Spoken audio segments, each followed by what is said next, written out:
નમસ્કાર બાળ દોસ્તો, હોમ લર્નિંગ કાર્યક્રમમાં આપનું સ્વાગત છે. ધોરણ 3 ગણિત ગમ્મતમાં પ્રકરણ 6 આપલેની ગમ્મતમાં આપણે ઘણું બધું શીખ્યા હતા. યાદ કરો તો આપણે શું શું શીખ્યા હતા? કરો યાદ? હા, ભારત અને શ્રીલંકાની મેચ રમાતી હતી. એમાં ભારતે રન કરેલા અને હવે કેટલા રન કરે તો જીતે, આવું આપણે શોધ્યું હતું. પછી પેલું શરીફાવાળું યાદ આવે છે? શરીફા બજારમાં ગઈ હતી અને એને વેપારીએ પૈસા ઓછા આપ્યા હતા. બરાબર? આપણે ગણીને પછી ખબર પડી કે શરીફાને ખરેખર વેપારીએ પૈસા ઓછા આપેલા. એ રીતે પછી સંગીતા બજારમાં ગયેલી અને પછી જે દુકાનમાં જે ચીજવસ્તુઓ હતી એ ચીજવસ્તુઓના એકબીજા સાથે ભાવની તુલના પણ કરેલી. એવી રીતે તમારે પણ કરવાની છે, ખબર છે ને? તમે પણ બજારમાં જાઓ તો એક બીજી વસ્તુ હોય એની તમારે ભાવની તુલના કરવાની છે. કરશો ને આવું? બરાબર? પછી આપણે શું શીખેલા? કરો યાદ. ચલો, પેટર્નવાળી રકમ 100, 100, 50, 50. પછી પેલું યાદ છે આપણે ખૂટતી રકમ આપણે શોધતા હતા ને?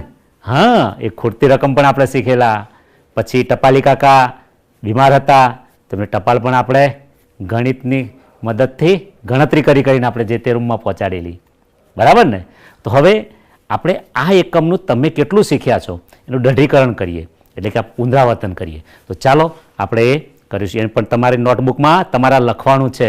બરાબર ને? લખશો ને? ચલો બાળકો, મેં એક દાખલો અહીંયા લખ્યો છે, એ આપણે ગણવાનો છે. તો ચાલો આપણે જોઈએ દાખલો શું કહેવા માગે છે. અહીંયા ક્રિકેટની મેચમાં બાંગ્લાદેશે 265 રન બનાવ્યા. હવે ભારતે 138 રન બનાવ્યા છે. અહીંયા રમત ચાલુ છે. હવે ભારતે જીતવા માટે કેટલા વધારે રનની જરૂર પડે? હવે આ દાખલો આપણે ગણવાનો છે. તો બાળકો, ભારતે 138 રન બનાવી દીધા છે અને હવે રમત ચાલુ છે, એટલે કે બાંગ્લાદેશે કેટલા બનાવ્યા છે? 265.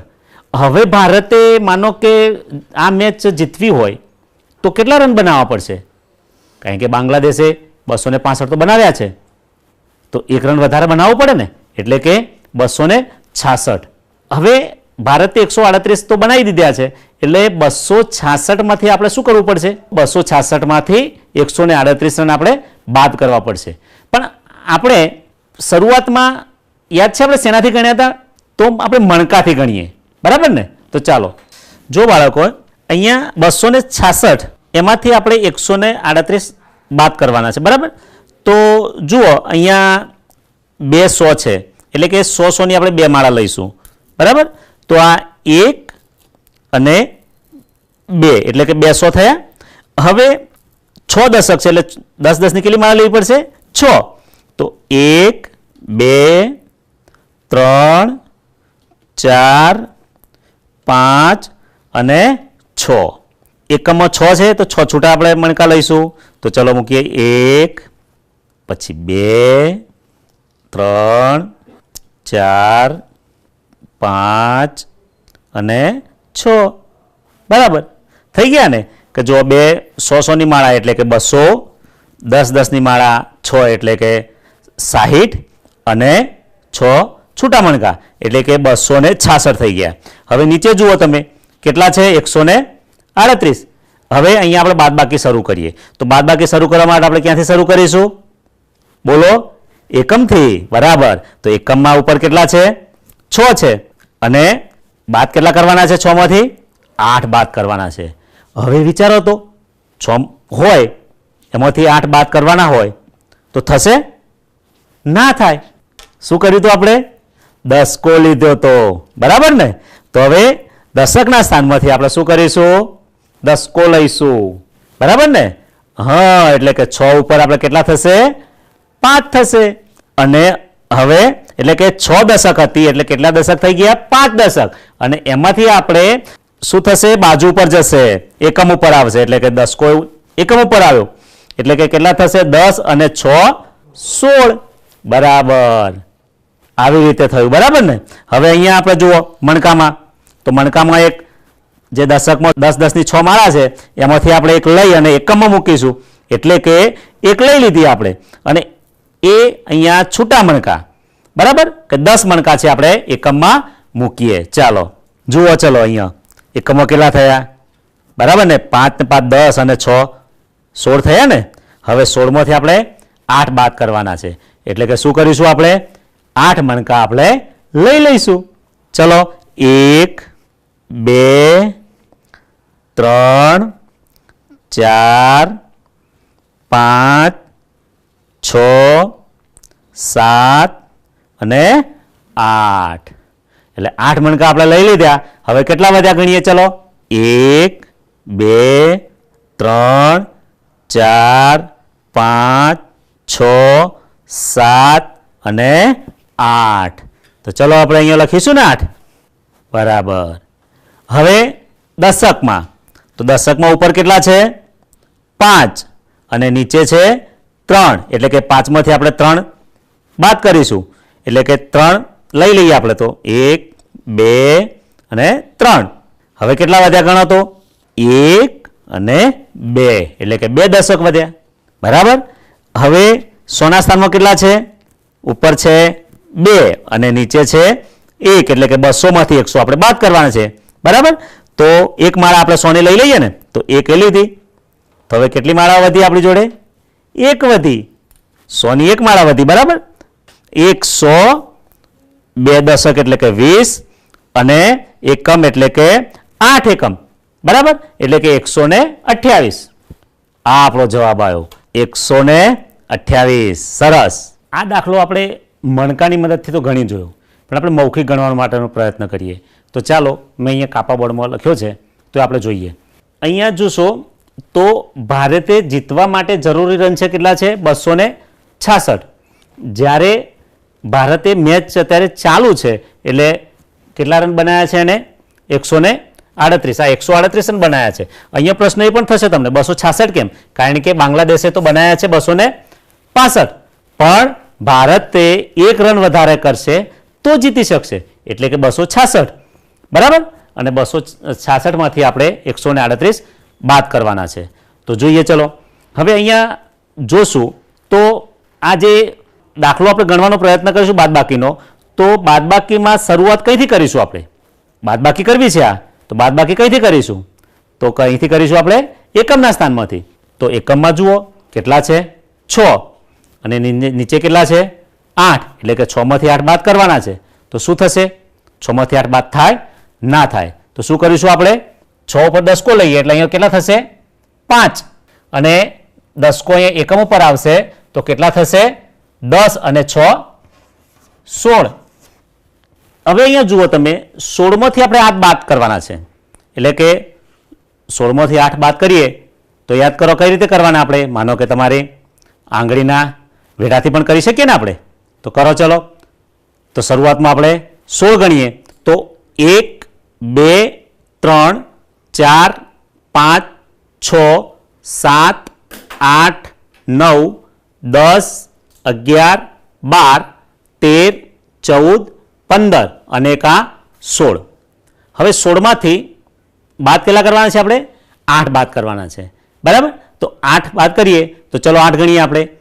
1 2 3 4 5 6 7 અને 8.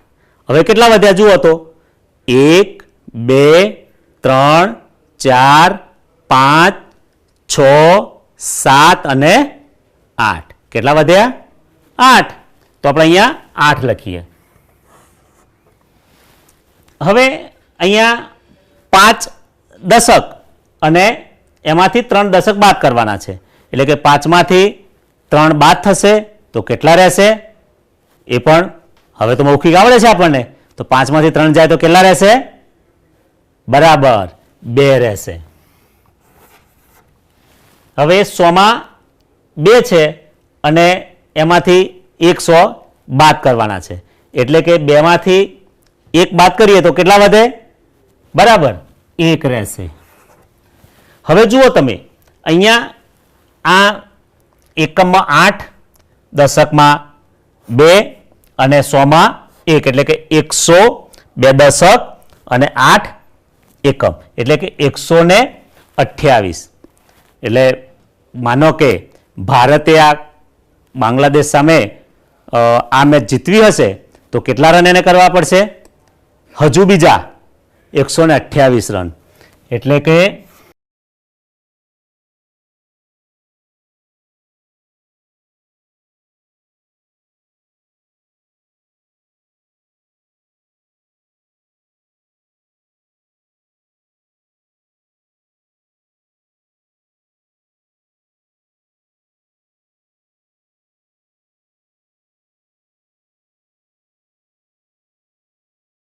જુઓ અહીંયા કે ભારતે જીતવા માટે 128 રનની જરૂર પડે. બરાબર ને? સરસ. આવી રીતે તમે મિત્રો સાથે કોઈ રમત રમતા હોય તો પણ તમે આવી રીતે તમારે દાખલોની રીતે તમે ગણી શકો કે કોઈ મિત્રએ અમુક રન કરી દીધા હોય અને પછી તમારે એનાથી વધારે કરવા હોય તો તમારે કેટલા કરવા પડે એ પણ તમે આને આધારે ગણી શકશો. જો બાળકો, એક બીજો દાખલો આપણે જોઈએ કે કઈ રીતે ગણી શકાય. અહીંયા લખ્યા છે મેં 864 ઓછા 728, એટલે કે 864માંથી આપણે 728 બાદ કરવાના છે. હવે જુઓ તમે કે શરૂઆત આપણે એકમથી કરીશું તો એકમમાં 4 છે, 4માંથી આપણે બાદ કેટલા કરવાના છે? 8 કરવાના છે. બરાબર? તો અહીંયા 4માંથી 8 બાદ કરે થશે નહીં થાય. એના માટે શું કરવું પડશે? આપણે દસકો લેવાનો છે. તો ચાલો આપણે દસકો લઈએ. તો ફરી અહીંયા 6 ઉપરથી દસકો લઈએ છીએ તો અહીંયા 1 દશક ઓછો થાય છે, એટલે કે 5 દશક થઈ જાય છે. અને અહીંયા 4 એકમની જગ્યાએ કેટલા થશે? 14. એટલે કે 10 આવ્યા એટલે 10 ને 4 14. હવે 14માંથી આપણે 8 બાદ કરવાના છે. હવે શરૂઆતમાં આપણે મણકાથી ગણ્યા, પછી આગળના વેઢાથી પણ ગણી જોયું. હવે મૌખિક પણ ગણવાનું છે. આપણે મૌખિક ગણતા શીખી ગયા છીએ. બરાબર ને? તો 14માંથી 8 બાદ થાય એટલે કે માનો કે 14માંથી 8 ઓછા થાય તો કેટલા રહેશે? બરાબર છે. કેટલા રહેશે? 6 રહેશે. અહીંયા છે 5, એટલે કે 5 દશકમાંથી 2 દશક બાદ કરવાના છે. તો 5માંથી 2 બાદ કરીએ તો કેટલા રહેશે? બોલો? 3. અને હવે 800 એમાંથી 700, એટલે કે 8માંથી આપણે 7 બાદ કરવાના છે. એટલે કેટલા રહે? આ તો એકદમ સહેલું છે. બરાબર? કેટલા રહેશે? 1 રહેશે. જુઓ કેટલો સરસ દાખલો. એ પણ આપણે તો મૌખિક ગણી કાઢ્યો. એટલે કે કેટલો જવાબ આવ્યો? 136. બરાબર ને? હવે ચલો બીજો દાખલો ગણીએ આપણે. અહીંયા 783 ઓછા 457, એટલે કે 783માંથી આપણે 457 બાદ કરવાના છે. ચલો તો અહીંયા આપણે જોઈએ કે એકમમાં 3માંથી આપણે 7 બાદ કરવાના છે. હવે 3માંથી 7 બાદ થશે નહીં થાય. શું કરવું પડશે? આપણે દસકો લેવો પડશે. ચલો દસકો લઈએ. તો બાજુના અંક ઉપર દશકો લઈએ એટલે કે 8 પરથી, એટલે કે 8 દશક છે એના ઉપરથી એક દસકો લઈએ છીએ એટલે કેટલા થઈ જશે? 7 થશે. અને અહીંયા દસકો આવશે એટલે કેટલા થશે? 10 અને 3 13. હવે 13માંથી આપણે 7 બાદ કરવાના છે. તો 13માંથી 7 બાદ કરીએ તો જુઓ ગણતરી કરવાની કઈ રીતે? મૌખિક. બરાબર ને? તો 13માંથી 7 બાદ કરીશું તો કેટલા રહેશે? ચલો બોલો? કેટલા રહેશે? 6. બરાબર ને? હવે અહીંયા 7 છે તો 7માંથી 5 બાદ કરીએ તો કેટલા રહેશે? બરાબર. કેટલા રહેશે? 2. હવે સોના સ્થાનમાં અહીંયા 7 છે અને નીચે 4 છે, એટલે કે 700માંથી 400 બાદ કરવાના, એટલે કે 7માંથી 4 બાદ થાય તો કેટલા રહેશે? બરાબર 3 રહેશે. હવે બાળકો, મેં આ દાખલો તો ગણી કાઢ્યો પણ સાચો છે કે ખોટો હવે કઈ રીતે ખબર પડશે? એના માટે છે કોઈ રીત? યાદ છે? હા, બરાબર. શું કરવું પડે એના માટે? તાળો મેળવવો પડે. તાળો મેળવવા માટે શું કરવું પડશે? બોલો? કે જે સંખ્યામાંથી જેટલા બાદ કર્યા પછી જે જવાબ આવ્યો એ જવાબમાંથી જેટલી સંખ્યા આપણે બાદ કરી છે એનો ઉમેરવાની, એટલે કે સરવાળો કરવાનો. અને ત્યારબાદ જે જવાબ આવે એ ઉપરની સંખ્યા, એટલે કે જે સંખ્યામાંથી આપણે બાદ કર્યા હતા એ સંખ્યા આવવી જોઈએ. તો આપણો દાખલો ગણેલો કહેવાશે સાચો. નહીતર આપણે ભૂલ કરી છે. ચલો એ પણ આપણે ખાતરી કરી લઈએ કે આપણે દાખલો સાચો ગણ્યો છે કે ખોટો. બરાબર ને? જો બાળકો, અહીંયા જે 326 જવાબ આવ્યો હતો એ આપણે ઉપર લખ્યો. એમાં જેટલા આપણે બાદ કર્યા હતા એટલે કે 457, તો 457 આપણે અહીંયા લખ્યા. હવે આ બંને સંખ્યાનો આપણે સરવાળો કરીએ. બરાબર? તો 6 અને 7 એટલે કે એકમમાં ઉપર 6 છે અને એમાં નીચે 7 છે એટલે કે 6માં આપણે 7 ઉમેરવાના છે. તો 6 અને 7 કેટલા થશે? બરાબર છે. કેટલા થશે? 13. હવે 13 આવે છે અહીંયા, તો શું કરીશું આપણે? 13 માંથી 3 મૂકીશું અને એક શું થશે? વધી આવશે એટલે કે વધી અહીંયા બાજુના એટલે કે દશકના સ્થાનમાં મૂકીશું. તો હવે અહીંયા ગણીએ. ચલો, 2 ને 1 3, 3 ને 5 8 એટલે કે અહીંયા 8. હવે 100 ના સ્થાનમાં, તો 100માં 3 અને 4 એટલે કે 3 ને 4 7, તો અહીંયા થશે 7. કેટલો જવાબ આવ્યો અહીંયા? 783. રકમ આપણું શું હતી? 783. એટલે કે આ જવાબ અહીંયા મળી ગયો. એટલા માટે સાબિત થાય છે કે આપણો જે આ દાખલો ગણેલો છે એ સાચો છે. આવી રીતે તમારે પણ તમે જ્યારે જ્યારે દાખલા ગણો છો ત્યારે તમારે તાળો મેળવવાનો છે. બરાબર ને? એટલે તમે તમારી જાતે તમારા શિક્ષક થઈ જશો. બરાબર ને? સારું, ચાલો હવે આપણે આગળ ગણીએ. બાળકો, હવે આપણે એક પેટર્નવાળા દાખલા જોઈએ. જુઓ, અહીંયા પહેલો દાખલો છે કે 200, 300, પછી ખાલી જગ્યા છે, ફરી ખાલી જગ્યા છે, પછી 600 છે, ફરી ખાલી જગ્યા ને ફરી ખાલી જગ્યા. એટલે કે અહીંયા કઈ પેટર્નનો ઉપયોગ થયો છે એ આપણે અહીંયા જોવાનું છે. તો 200 પછી 300 એટલે કેટલો કૂદકો થયો? તો કેટલો થયો? 100 નો કૂદકો. એટલે 200 પછી 300 એટલે 200 ને 100 300. 300 ફરી 100 નો કૂદકો થાય તો કેટલા થાય? 400. એટલે કે અહીંયા કેટલા આવશે? 400. પછી 400 પછી 100 નો બીજો કૂદકો કેટલો થશે? 500. પછી ફરી 600. પછી કેટલા આવશે? એક બીજો 100 નો કૂદકો થાય તો 700. અને ફરી બીજો 100 નો કૂદકો એટલે કેટલા થશે? 800. બરાબર? એટલે કે આ 100 ની પેટર્ન થઈ.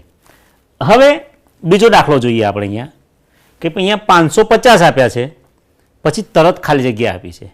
હવે અહીંયા ભેદ સમજવો હોય તો આપણને ખબર પડવાની નથી, પણ ચલો એની આગળ જઈએ આપણે. તો અહીંયા કેટલા આપ્યા છે? 450. પછી કેટલા છે? 400. એટલે કે 450 માંથી કેટલા ઓછા કરીએ તો 400 થાય? બરાબર. કેટલા થશે? 50. એટલે કે અહીંયા 50 નો કૂદકો ઓછો કર્યો છે. એટલે કે 450 માંથી 50 ઓછા કર્યા એટલે કે 400. હવે આગળ કેટલા આવશે? 50 નો કૂદકો ઓછો થાય તો બરાબર કેટલા આવશે? 350. પછી એમાંથી પણ 50 નો એક કૂદકો ઓછો થશે તો કેટલા થશે? 300. હવે 300 માંથી ફરી પણ 50 નો કૂદકો ઓછો કરવાનો છે. કેટલા થશે? 250. બરાબર? હવે આપણને ખબર પડી ગઈ કે પેટર્ન કેટલાની હતી? 50 ની. એટલે કે 550 માંથી 50 ઓછા થશે તો કેટલા થશે? અહીંયા 500. જુઓ તો આખી પેટર્ન થઈ ગઈ. બરાબર? એટલે કે 550 એમાંથી 50 એટલે કે 500, એમાંથી 50 ઓછા એટલે કે 450, 400, 350, 300 અને 250. આ કેટલે 50 ની પેટર્ન હતી. બરાબર?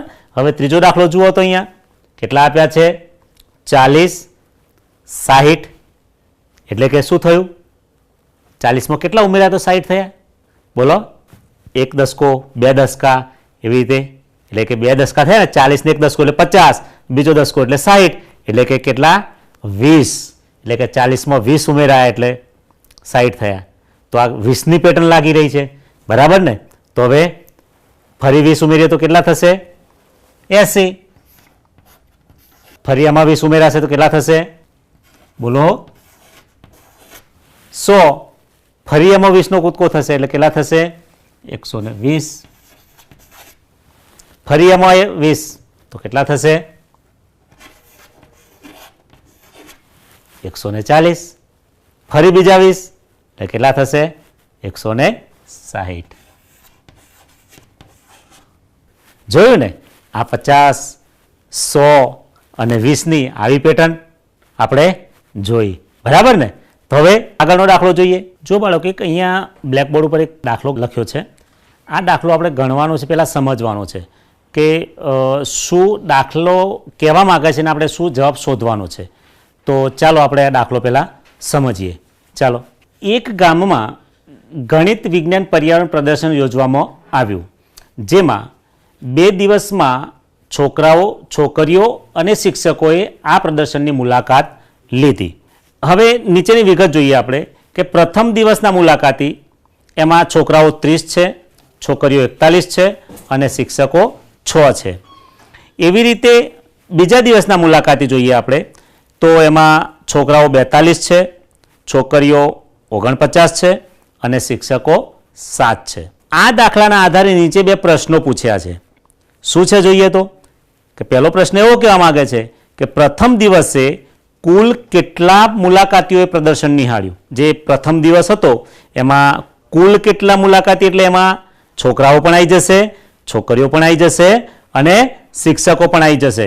એટલે કે આ 30, 41 અને 6, એટલે કે 30 + 41 + 6, એટલે કે 30 + 41 + 6, આ 3 સંખ્યાનો આપણે શું કરવાનો છે? સરવાળો કરવાનો છે. તો આ મૌખિક સરવાળો કરવા માટે ચલો આપણે ટ્રાય કરીએ, અથવા તો ચલો સમજીએ કઈ રીતે કરીશું.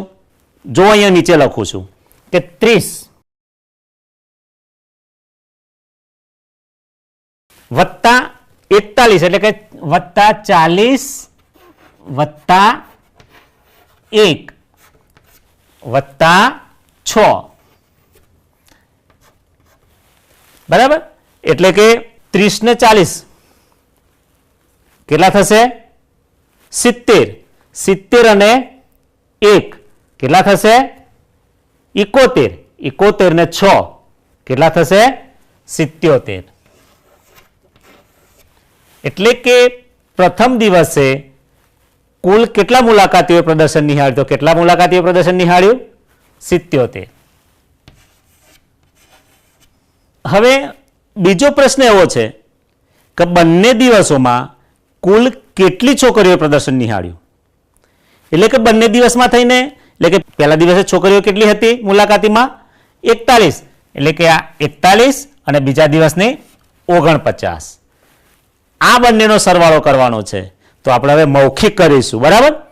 તો મૌખિકમાં 41 અને 49, એટલે કે 41માં 9 ઉમેરીએ તો કેટલા થશે? બરાબર, કેટલા થશે?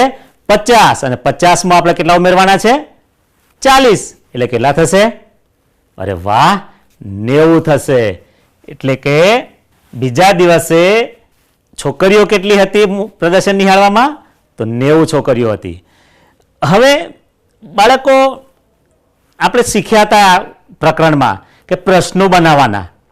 તો આના આધારે આપણે પ્રશ્નો બનાવવા તો કઈ રીતે બનાવી શકીએ? બીજા નવા પ્રશ્નો બનાવવા હોય તો બરાબર. તો શું હોઈ શકે કે બંને દિવસના કુલ મુલાકાતી કેટલા હતા? પછી એક બીજો પ્રશ્ન એવો પણ બને, પ્રથમ દિવસે મુલાકાત લેવામાં છોકરીઓ વધારે હતી કે છોકરાઓ? બરાબર છે. એટલે આવા ઘણા બધા પ્રશ્નો બનશે. કે પછી એવો પણ પ્રશ્ન બને કે બંને દિવસના કુલ છોકરાઓ કેટલા હતા મુલાકાત લેવામાં? બંને દિવસમાં કુલ કેટલા શિક્ષકોએ મુલાકાત લીધી? તો આવી રીતે આપણે કેટલાય પ્રશ્નો આમાંથી બનાવી શકીશું. બાળકો, જોયું ને કેટલું શીખ્યા આપણે? અને બધું પાછું તમને આવડે છે, પુનરાવર્તનમાં મેં જોયું. એટલે આવી રીતે તમે સતત મહાવરો કરવાનો છે, બરાબર ને? બજારમાં જાઓ, કંઈ રમત રમતા હોવ, એમાં પણ આપણે ગણિત શીખી શકીએ. એટલે અને એમાંથી કેટલાક સરવાળા પણ કરી શકીશું અને કેટલીક બાદબાકી પણ એમાંથી આપણે શીખી શકીશું. આવી રીતે તમારે રોજ ગણિતમાં સરવાળા બાદબાકી કરતા રહેવાનું છે, દાખલા ગણતા રહેવાનું છે. અને આ બધું તમે નોટમાં લખ્યું છે ને? બરાબર. તો આ બધું જ્યારે તમારા શિક્ષક તમારા ઘરની મુલાકાત લે ત્યારે તમારે પાછું એમને બતાવવાનું છે, બરાબર ને? તો આવું બધું કરશો ને તમે? સરસ. તો ચલો હવે આપણે આગળ કંઈક નવું શીખીશું. અત્યારે બસ આટલું જ. આવજો.